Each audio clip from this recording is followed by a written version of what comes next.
Today, we're going to talk about how to grow very thick hair.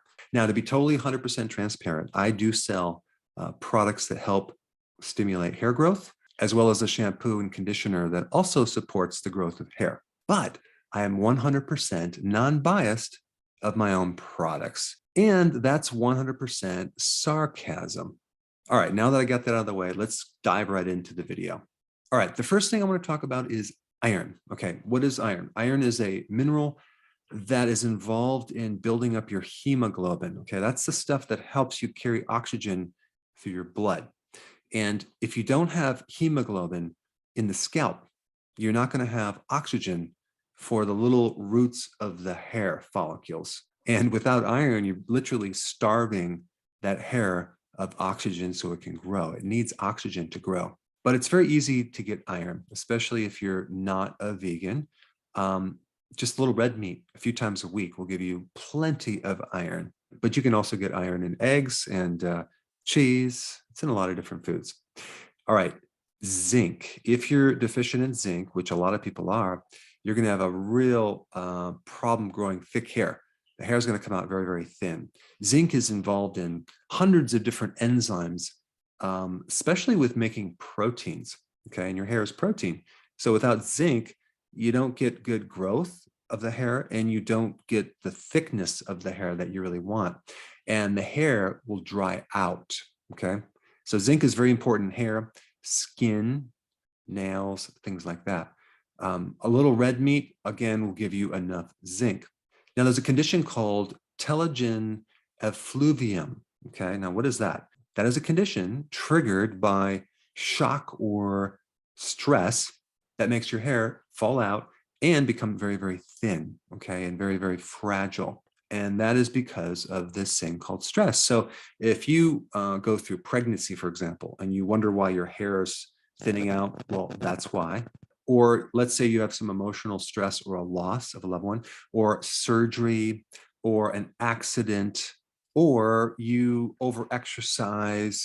All these things can raise cortisol. Then cortisol then causes you to increase the requirement of zinc. And if you're already deficient in zinc, then you're going to have a problem with your hair. And telogen effluvium is basically hair shedding, which is temporary, caused by stress. Now, if you consume a lot of alcohol, or you consume a lot of sugar, or for some reason you get a lot of copper, all these conditions are going to create a zinc deficiency. So just realize that low zinc creates all sorts of problems with your hair. And there's many different ways you can become deficient. And I pointed out quite a few. Shellfish are probably the best source of zinc, like oysters, but you can also get it in red meat. All right, the next point I want to bring up is omega-3 fatty acids. So if you don't like fish, or for some reason you don't like cod liver oil, I don't know why anyone would have the aversion to, I don't know, eating cod liver oil because it's so delicious, you could end up having a deficiency of omega-3 fatty acids. Now, if you have, the typical diet that most Americans have, you're going to be very, very high in omega-6 fatty acids. And that can create the deficiency of omega-3 fatty acids. And that could be the reason why your hair is becoming very, very thinned. But make sure you get enough salmon or cod liver oil for your omega-3 fatty acids. Plus, omega-3 fatty acids are very anti-inflammatory. So if you have alopecia, for example, you have too much inflammation. Next, very important ingredient to making thick hair is vitamin D. Vitamin D is just so important in hair growth. It directly stimulates the growth of hair. And a lot of people are deficient. A lot of people take vitamin D, but they're either not absorbing it because they don't have the other cofactors. Let's say, for example, they're deficient in bile and they can't break it down for some reason, or they have some type of gut issue, which they just, the gut's not able to absorb it. But vitamin D is very, very important. Try to get your vitamin D from the sun. Of course, in the winter, you can't do that. Vitamin D is really important in the immune aspects of hair, both inflammation and autoimmunity when we get to hair, because certain people have an autoimmune condition that causes the hair to fall out of their scalp. Those particular people need a lot more vitamin D than other people. So I'm talking about 40,000 or maybe even 50,000 IUs per day. All right. Selenium. Okay. Selenium, very important in thyroid health, in converting T4 to T3. And as you may already know, if you have a slow thyroid, that alone can stop your ability to grow hair. But selenium is an important antioxidant for the hair to reduce inflammation, to definitely counter alopecia, and also dandruff. Have you heard of Selsun Blue? That's a selenium sulfate compound, if I'm not mistaken. And that actually inhibits the fungus that causes dandruff. So selenium is very important in different aspects of hair and scalp. But just taking one Brazil nut can give you enough selenium, okay? All right, so then we have biotin. So biotin is essential to enhance the keratin, the type of protein that hair is made out of, and the strength of it. Biotin is essential for that, and your own microbiome makes biotin. And so this is why when someone gets an antibiotic, they could end up with thinning of the hair. And they're wondering why, because you just wiped out your good bacteria that is supposed to make that specific type of B vitamin. But a lot of people experience great results with biotin for thickening of the hair. So that's another element that I wanted to bring up. All right, the next one is low folate. I would never recommend taking folic acid, which is the synthetic version of folate. Always take folate or the active form of folate. There's different forms, but you want to get a natural form. But folate is a cofactor for many different proteins in the body, including hair, skin, and your nails. So without folate, you're going to have a hard time fully developing the protein necessary in certain parts of your body. But it's very easy to get folate. Just start consuming salads on a regular basis, and you'll definitely have enough folate. It's in the dark leafy greens. All right, vitamin C, essential for collagen, and your hair is part collagen. So vitamin C is very, very necessary. Of course, I would never recommend the synthetic version of vitamin C. Get a natural version or just get it from the food. You can get plenty of vitamin C from sauerkraut, from cabbage, from berries, from bell peppers, and pretty much almost every single vegetable. Having enough vitamin C makes the collagen very, very strong. And the other thing I want to bring up about the hair, especially if you have thinned hair and you want to thicken it, is if you start the ketogenic diet and you don't consume enough protein, let's say you're not consuming like real food protein, you're doing protein powders, which I don't recommend.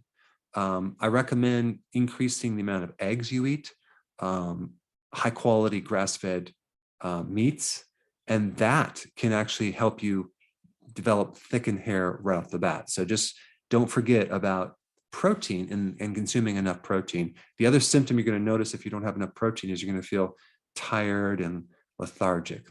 All right, I want to give you some other tips. One is sea kelp. The cool thing about sea kelp for hair is that it has the trace minerals. It has iodine, selenium, zinc, manganese, but it also has the amino acids as well as the B vitamins. So it's a really good product for hair growth. The other point I'm going to bring up is overwashing your hair. Okay.